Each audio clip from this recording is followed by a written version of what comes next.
નમસ્કાર મિત્રો, સ્વાગત છે તમારું મારી ચેનલમાં. હું છું રાજેશ અને તમે જોઈ રહ્યા છો અમરીશ ફૂડગાર્ડ. તો ચાલો મિત્રો, આજનો એક ખૂબ જ સરસ મજાનો ધમાકેદાર વિડીયો શરૂ કરીએ. આજે હું તવા હાંડવાની રેસીપી લઈને આવ્યો છું. મિત્રો, તમે હાંડવો અનેકવાર ખાધો હશે, કુકર હાંડવો, કડાઈ હાંડવો, એનાથી થોડો હટકે આજે આપણે બનાવીશું તવા હાંડવો. 1 કપ અડદની દાળને ઓવરનાઇટ પલાળી દીધી હતી અને એ બરાબર પલળી ગઈ છે, સોફ્ટ થઈ ગઈ છે. ત્યારબાદ એને મિક્સરમાં બિલકુલ ક્રશ કરી લેવાની છે. અને 3 કપ ચોખા, જે આપણે બોઇલ્ડ રાઈસ અથવા તો રેગ્યુલર રાઈસ લઈએ, આપણે પરિમલ રાઈસનો ઉપયોગ કર્યો છે, એને પણ આપણે મિક્સર ગ્રાઇન્ડરમાં એકદમ પેસ્ટ કરી લેવાની છે. અને ત્યારબાદ બંને મિશ્રણને એકબીજામાં મિક્સ કરી દેવાનું છે. તો આ રીતે આપણે ચોખાની અંદર અડદની દાળ અને ચોખા બધું એડ કરી દીધું છે. અને હવે ખૂબ જ સારી રીતે એને હલાવવાનું છે મિત્રો. અને આનો બેસ્ટ રિઝલ્ટ લાવવા માટે એને ખૂબ સારી રીતે ફેટવું પડશે, ખૂબ સારી રીતે હલાવવું પડશે. તો જ આ તવા હાંડવાનું સરસ મજાનું રિઝલ્ટ તમને મળશે. તો આ રીતે આપણે ખૂબ સારી રીતે 10 મિનિટ માટે આ મિશ્રણને હલાવી લીધું.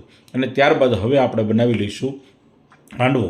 તો એના માટે આપણે બધા જ વેજીટેબલ એડ કરીએ. તો હું ટમેટા એડ કરું છું, ત્યારબાદ થોડા કેપ્સિકમ એડ કરું છું, સ્વીટકોર્ન મકાઈ એડ કરું છું, અને ત્યારબાદ લીલું લસણ જે અત્યારે સિઝનમાં મળે છે, અને કોથમીર એડ કરું છું. આ સિવાય તમે ઘણા બધા વેજીટેબલ્સ એડ કરી શકો છો. ફણસી છે, ગાજર છે, ઘણું બધું આમાં એડ થઈ શકે છે.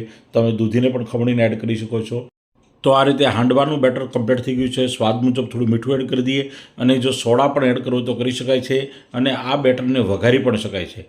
તો આ રીતે વઘારેલું બેટર પણ મારી પાસે બીજા વાસણમાં તૈયાર છે. અત્યારે આપણે વઘાર્યા વિનાના બેટરમાંથી એકદમ ક્રિસ્પી અને એકદમ ટેસ્ટી હાંડવો બનાવીશું. તો આ ફૂલ બધા વેજીટેબલ્સવાળો હાંડવો છે. અને મિત્રો, હાંડવાના બેટરને તમે ખૂબ સારી રીતે હલાવો ને એટલે સોડા એડ કરવાની બિલકુલ જરૂર નથી. ફક્ત મીઠું અને થોડો વઘાર એડ કરી દઈએ ને એટલે આ બેટર એકદમ પરફેક્ટ થઈ જાય છે. તો આ રીતે આ ક્રિસ્પી હાંડવો બને છે, અંદરથી સોફ્ટ બને છે, અને ખાવામાં ખૂબ જ ટેસ્ટી લાગે છે. તો આ રીતે આપણો એક વેજીટેબલવાળો હાંડવો બનીને તૈયાર થઈ જાય છે. હું થોડું સિંગ તેલ એડ કરું છું, કારણ કે સિંગ તેલથી એ ખૂબ જ સરસ લાગે છે, ખૂબ જ ટેસ્ટી લાગે છે.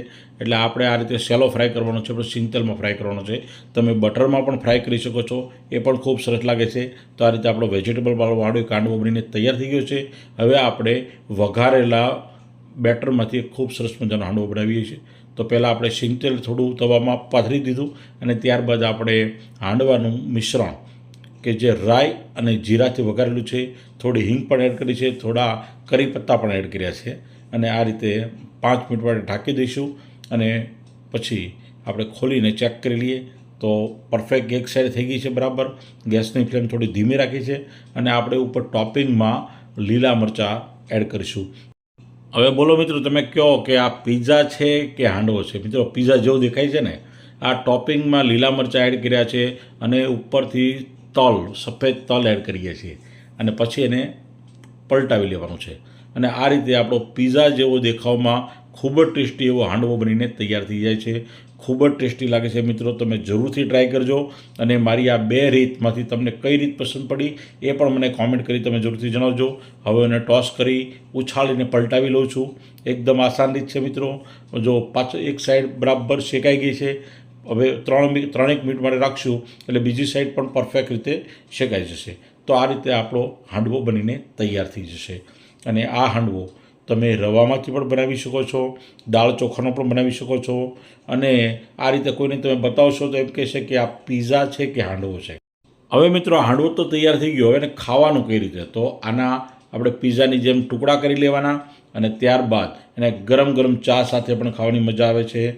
કેચઅપ સાથે, લીલી ચટણી સાથે. આમાં આંબલીની ચટણીનો ટેસ્ટ નથી આવતો બરાબર, પણ તમે લીલી ફુદીનાવાળી ચટણી સાથે, ટમેટા કેચઅપ સાથે, અને ગરમ ગરમ ચા સાથે ખાવાની ખૂબ જ મજા આવે છે મિત્રો. અને મને વધારેમાં વધારે પસંદ છે ગરમ ગરમ ચા સાથે હાંડવો. મને ખૂબ જ ગમે છે. હું રેગ્યુલર બનાવું છું. મિત્રો, તમને વિડીયો ગમે તો લાઇક કરજો, શેર કરજો, સબસ્ક્રાઈબ કરજો. મારી ચેનલને જો સપોર્ટ કરવા માગતા હો ને તો મિત્રો, કોમેન્ટ મસ્ત મજાની કરજો, અને તમારા મિત્રોને શેર કરજો. મળતા રહેશો નવા વિડીયો સાથે. જય હિન્દ, જય જય ગરવી ગુજરાત.